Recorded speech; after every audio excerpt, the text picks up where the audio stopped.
महाराज की जय। नवनाथ 84 सिद्धों की जय। वेश भगवान की जय।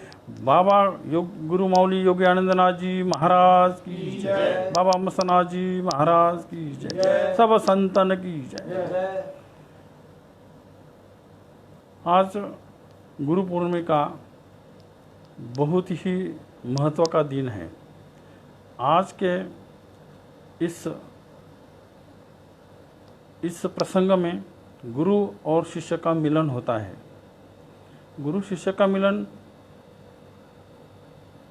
केवल देखा देखी नहीं होना चाहिए, अंतःकरण से होना चाहिए। उसी को ही आशीर्वाद मिलता है। जो गुरु के साथ शिष्य हो, भक्त हो, जो अंतःकरण से जुड़ते हैं, उन्हीं को ही देखो। प्रेम मन से भी किया जाता है, चित्त से भी किया जाता है और अंतःकरण से भी किया जाता है। मन से करोगे तो आप लोग गुरु से या भगवान से अपनी इच्छाओं की पूर्ति के लिए करोगे, अपने सपने पूरे करने के लिए करोगे, अपेक्षित करोगे। मतलब स्वार्थ से प्रेम होगा। वो चित्त से करोगे तो ज्ञान से होगा, और अंतःकरण से करोगे तो अंतःकरण से जब गुरु शिष्य की तार जुड़ जाती है, आशीर्वाद तभी शुरू हो जाता है। आशीर्वाद का मतलब ऐसा कुछ नहीं है कि कागज़ पे लिख के दो कि मेरा तुझे आशीर्वाद है, ऐसा तो कुछ नहीं है। अंतःकरण से जब तुम गुरु जी से संवाद करते हो, गुरु जी की पूजा करते हो, गुरु जी का ये करते हो, तब वो ऑटोमेटिक गुरु तत्व शिष्य को आशीर्वाद दे देता है। ये ऑटोमेटिक सिस्टम है। लेकिन ऑटोमेटिक जब भी होगी जब तुम सूक्ष्म में जाके अंतःकरण से गुरुजी भी कह दिया, अंतःकरण से नमस्कार भी अंतःकरण से कह दिया, तो भी बात तुरंत आशीर्वाद चला जाता है। चाहे फोन से कर लो, चाहे प्रत्यक्ष कर लो, चाहे कहीं भी कर लो, क्योंकि गुरु तत्व हर जगह में विराजमान है। दुनिया के कण कण में गुरु तत्व है। जैसे इसलिए आज का दिन बड़ा महत्व का दिन है। गुरु शिष्य का मिलन होता है। देखो, गुरु लोग जंगलों में, पहाड़ों में, गिरी कंदराओं में तपस्या करते रहते हैं। शिष्य लोग उनको ढूंढते हैं। हमारे नाथ संप्रदाय में तो इसके बारे में बहुत कुछ वर्णन है। और गुरु शिष्य का मिलन ये अत्यंत ही महत्व का है। इसलिए 12-12 साल तक जब गुरु और शिष्य अपने तपस्या में रहते, लेकिन गुरु पूर्णिमा को शिष्य अवश्य मिलने जाएगा। जहाँ गुरु है वहाँ जरूर जाएंगे, और वही मिलन श्रेष्ठ मिलन कहा गया है।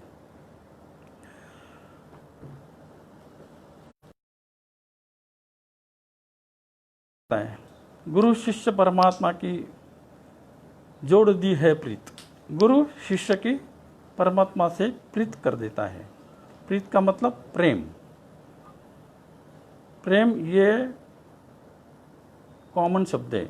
जैसे जल होता है, लेकिन जल के स्वरूप के अनेक नदियाँ होती है, अनेक नामों से होती है, उनके अपने अपने विषय। उसी प्रकार ये प्रीत, ये प्रेम एक कॉमन शब्द है। माता पिता से करते वो अलग बात है, गुरु से प्रेम करते वो अलग बात है, अपने संतान से प्रेम करते वो अलग बात है। हर एक में अलग अलग दृष्टिकोण आता है, लेकिन अंतःकरण का प्रेम सभी से एक जैसा हो जाता है। तो वो प्रेम जैसे गंगा जल शुद्ध, पवित्र और पुण्यशील माना जाता है, उसी प्रकार गुरु का जो प्रेम है, जो अंतःकरण का प्रेम है, वो शुद्ध, पवित्र और आशीर्वाद वाचक माना जाता है। इसलिए वो ही शुद्ध प्रेम होता है। और वही शुद्ध प्रेम की जो वेव्स होती है वो गुरु के आशीर्वाद में होती है, और वही गुरु तत्व में होती है। इसलिए गुरु तत्व हर चीज़ में विराजमान है। गुरु तत्व का मतलब क्या है? गुरु तत्व का मतलब गुरु शिष्य में उपदेश करके, क्रिया करके, साधना करके, उसको समझा के उसमें परिवर्तन लाता है। अपने शिष्य को, अपने भक्तों को इस प्रकार से परिवर्तित करते हैं। वो लोहा हो तो उसको सोना बना देते हैं। तो गुरु को परिस भी कहा जाता है। यही गुरु तत्व कार्य करता है। मनुष्य तो गुरु भी मनुष्य होता है और शिष्य भी मनुष्य होता है, लेकिन जब अंतःकरण के भाव जो लहरी निकलती है वो शब्द रूप में होते हैं, भावना के रूप में होते हैं। तुम देखने से भी हो, जब वो दोनों वेव्स गुरु और शिष्य की एक दूसरे को टकराती है, वही गुरु तत्व स्टार्ट होता है। और वही गुरु तत्व योग्य शिष्य को योग्य गुरु से आशीर्वाद दे देता है। यही महत्व की चीज़ है और यही महत्व आज का दिन है, गुरु पूर्णिमा।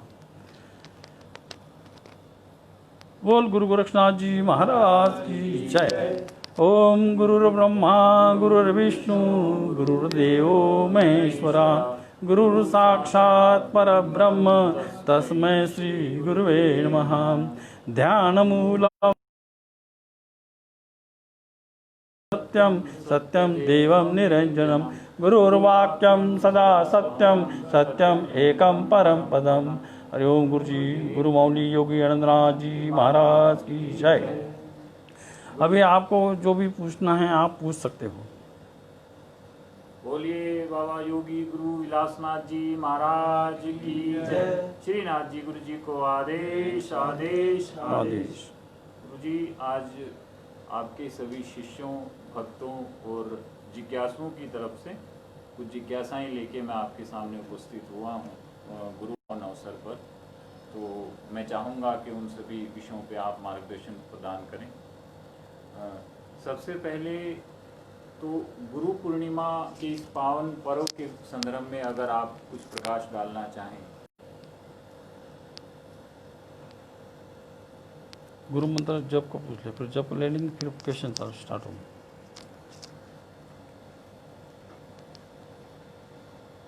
गुरु जी, पहला प्रश्न मेरा आपसे यही है कि गुरु तत्व या गुरु के संदर्भ में आप एक बार मार्गदर्शन करें कि एकाग्र हो जाता है, इतना एकाग्र होता है, इतना एकाग्र होता है कि ये मन अंतर्मन में विलीन हो जाता है। जैसे अंतर्मन में मन विलीन हो जाता है तो स्थूल से तुम सूक्ष्म में चले जाते हो और सूक्ष्म में जाते ही गुरु तत्व स्टार्ट होता है और उसी सूक्ष्म में ही अंतर्मन में आत्मा का स्वरूप आना शुरू हो जाता है।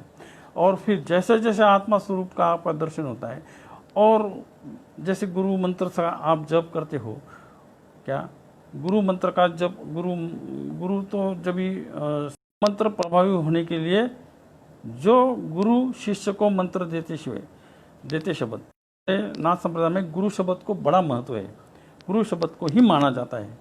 जैसे गोरख बानी है, कबीर बानी है, ये जो बानियाँ हैं इसको गुरु शब्द ही बोला गया है, इनके उपदेशक जो बानियाँ होती है वो। तो ये जो गुरु मंत्र, यही गुरु बानी समझ के या गुरु का शब्द समझ के उसको अंतःकरण में धारण करना पड़ता है। जब वो गुरु मंत्र अंतःकरण में धारण होता है, टच होता है, उसी समय शक्तिपात हो जाता है। शक्तिपात की विधि इसी प्रकार की है और शक्तिपात विधि बिल्कुल नेचुरल है। ऐसा कुछ नहीं कि बटन दबाओ, मोबाइल चालू करो, बात करो, ऐसा नहीं है। भी हमारी बातें होती है। उसी प्रकार गुरु शिष्य का भी रिलेशन यही है। सूक्ष्म रूप से जब भी गुरु को शिष्य जुड़ता है, बहुत सारे लोग गुरु के तरफ शासन दृष्टि से देखते हैं, पता नहीं क्या उनके दिमाग में आता है, तो घातक ठहर जाते हैं। और फिर जो शक्तिपात होना है, जो शब्द मिलना है, जो कृपा होनी है, जो आशीर्वाद मिलना है, वो हो नहीं सकता। इसीलिए निशंकपने उसको बोलते, ये दुनिया तो उसको अंधविश्वास कहते हैं, अंधविश्वास कहते हैं, अंधश्रद्धा कहते हैं। लेकिन यहाँ अंतःकरण से जब गुरु के ऊपर या अपने परमात्मा के ऊपर जो विश्वास किया जाता है, वो एक प्रकार उसको अंधविश्वास भी कहा गया है। दुनिया इसको अंधविश्वास कहती है, लेकिन ये गुरु अपने लिए शिष्य, ठीक है इसको शिष्य बनाओ, लेकिन ऐसा नहीं है। ये नेचुरल प्रोसेस है। नेचुरली जो गुरु से मिलता है या जिसको नेचुरली गुरु मिलता है,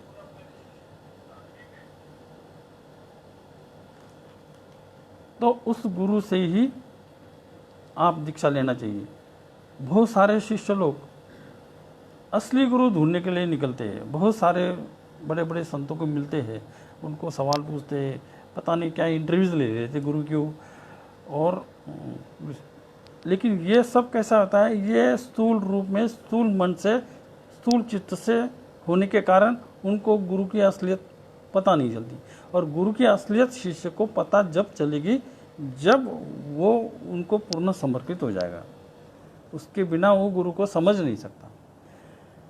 तो पहले ही मिलन में जब वो गुरु को समर्पित होता है तो उसी समय उसके ऊपर गुरु की कृपा हो जाती है क्या, और उसको आगे का मार्ग मिल जाता है। फिर गुरु बराबर नेचुरली वो बता देता है कि तू ये साधना कर, या तू ये मंत्र ये कर, या तू ये कर, या वो कर। वो नेचुरली गुरु उसको बता देता है, क्योंकि वो गुरु शिष्य का जो मिलन है वो नेचुरली होता है। इसलिए गुरु के मुख से जो शब्द आते हैं, मतलब वो मूलाधार से शुरू होती है, परा पश्यंती मध्यमा वैखरी। तो जो वैखरी रूप में शब्द बाहर आता है तो उसका सूक्ष्म, अति सूक्ष्म रूप जो है परा से शब्द बनता है, वो पश्यंती में जाता है। क्या पश्यंती हृदय में आती है, मूलाधार से परा शब्द का ध्वनि, शब्द का नाद, शब्द की वेव्स मूलाधार से निकलती है, वो हृदय में आती है, तब वो पश्यंती हो जाती है। जब वो कंठ में आती है तो वो परा पश्यंती मध्यमा, वो तो मध्यमा हो जाती है। और कंठ से जब मुख से वो शब्द बाहर आता है वो वैखरी रूप से बाहर आता है। तो ये इसका सूक्ष्म है। अभी ये सूक्ष्म क्रिया होने के लिए शिष्य भी नेचुरल होना चाहिए। शिष्य में ना पॉजिटिव होना चाहिए ना निगेटिव होना चाहिए, बिल्कुल वो एक इनोसेंट बच्चा होता है, एक निष्पाप व्यक्ति होता है, वैसा होके वो गुरु के सामने बैठता है। और गुरु भी उसी प्रकार से ही प्रतिक्रिया करता है, निष्पाप होके, इनोसेंट बन के। तो वो परापश्यंती मध्यमा वैखरी में ताकत आती है, एक गुरु शब्द की या गुरु तत्व की पावर आती है, उसको हम स्पिरिचुअल पावर बोलते हैं। तो वो पावर से जो शब्द शिष्य को मिलता है तो वही शिष्य को शक्तिपात हो जाता है। योग्य समय, नादे बिंदे योग्य, तीनों एक स्वभाव। इसका अर्थ यह है कि योग्य समय, योग्य व्यक्ति और योग्य ये प्रकृति, ये तीनों का जब संयोग हो जाता है तभी वो शक्तिपात होता है और तभी ये होता है। यूँ नहीं कि गुरु लोग आजकल तो गुरु लोग सर पे हाथ रख देते हैं शक्तिपात के लिए, मस्तक पे भी ये लगा देते हैं शक्तिपात के लिए, लेकिन ये तो फिजिकल दिखावा है। जैसे समाज को शादी मंडप बनाते हैं, पंडित को बुलाते हैं, सारा परिवार आता है वगैरह वगैरह, ये सब दिखावा होता है शादी का। और लेकिन जब ओरिजिनली पति पत्नी का मन मिलता है तभी वो शादी मानी जाती है। लेकिन गृहस्थ लोग यही सोचते हैं कि बस हो गई शादी। उसी प्रकार दीक्षा का भी विधि विधान जो है वो बस एक बार दृश्यमान, जो आंखों को दिखता है वो दृश्यमान रूप से हो जाता है और शिष्य और गुरु भी समझ जाते कहाँ है, हो गया। लेकिन नहीं, इसकी अनुभूति प्रत्यक्ष उस समय में आती है जब गुरु शिष्य को दीक्षा देता है, और वही गुरु सच्चा होता है। उसी समय उस शिष्य को महसूस होता है। क्या तो ये अनुभव मेरा अपना खुद का अनुभव है। मैं जब मेरे गुरुजी के पास था, गुरुजी के सहवास में कम से कम 6-7 महीने रहा, लेकिन जब दीक्षा के समय आया तो उस समय, अब जैसे आप किसी चीज़ को डर जाते हैं, डर नहीं है क्या, तो ऐसे शिष्य को उसी समय वो महसूस होता है। तो ये हो गई गुरु शिष्य की क्रिया का। और यहाँ गुरु तत्व कार्य करता है। और विशेषता गुरु पूर्णिमा के दिन जो दीक्षा लेता है वो विशेष समय होता है, इसलिए गुरु पूर्णिमा के दिन गुरु ने शिष्य को दीक्षा देनी चाहिए। और उसमें शिष्य का प्रगति हो जाती है, उत्कर्ष हो जाता है, और जो ग्रहण करना है गुरु से वो उस समय अच्छी नेचुरल परिस्थिति होती है। बोल गुरु गोरक्षनाथ जी महाराज की जय। और आगे गुरुजी एक जिज्ञासा और है कि शिष्य भी दो प्रारूप के हैं। जब का पूछ ले, जब ले लेंगे फिर बात शुरू करेंगे जी।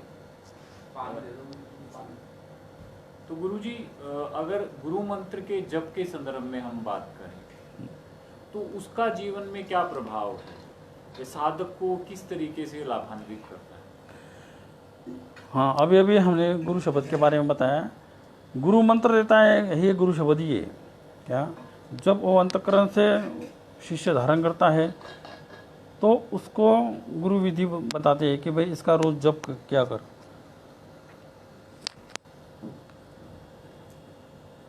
क्योंकि जप विधि करने से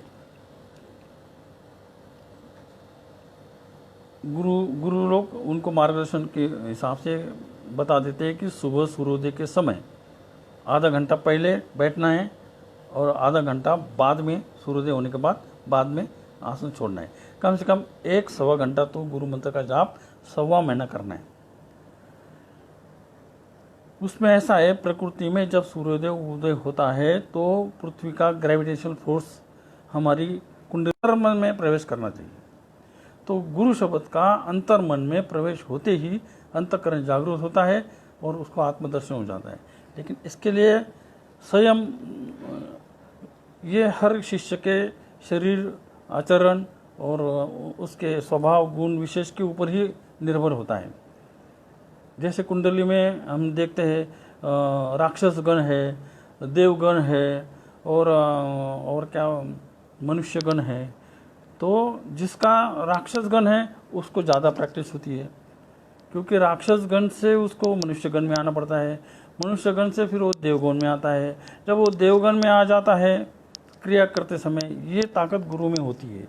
ये हमेशा याद रखो, गुरु में सामने वाला राक्षस भी हो तो उसको देवत्व दे सकता है हो, लेकिन उतना विश्वास शिष्य का होना चाहिए। तो इसी प्रकार गुरु जो मार्गदर्शन करते हैं उसी मार्गदर्शन से आपने जप विधि करना चाहिए। तो जब हम मन से और चित्त से करते हैं उसका रेपिटेशन बार बार करते हैं।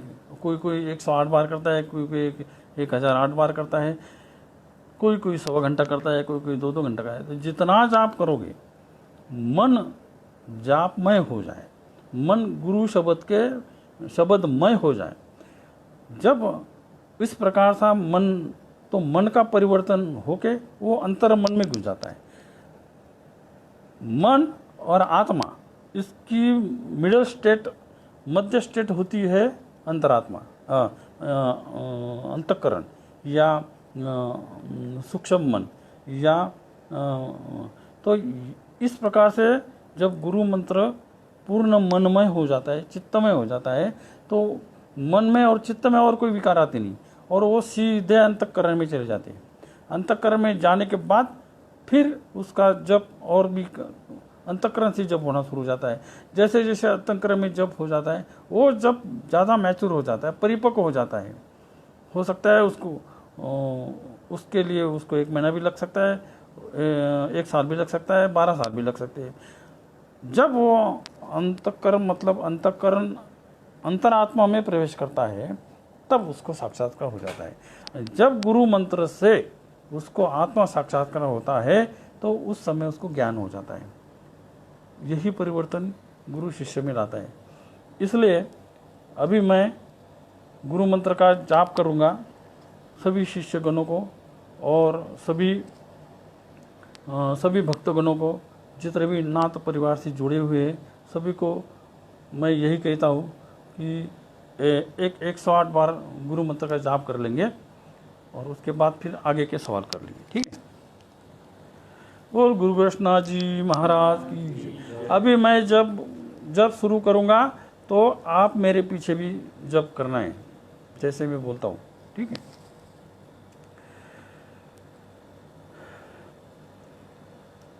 पहले गुरु की प्रार्थना कर लेंगे। ओम गुरुर्ब्रह्मा गुरुर्विष्णु गुरुर्देवो महेश्वरा गुरुर्साक्षात् परब्रह्म तस्मै श्री गुरुवे नमः।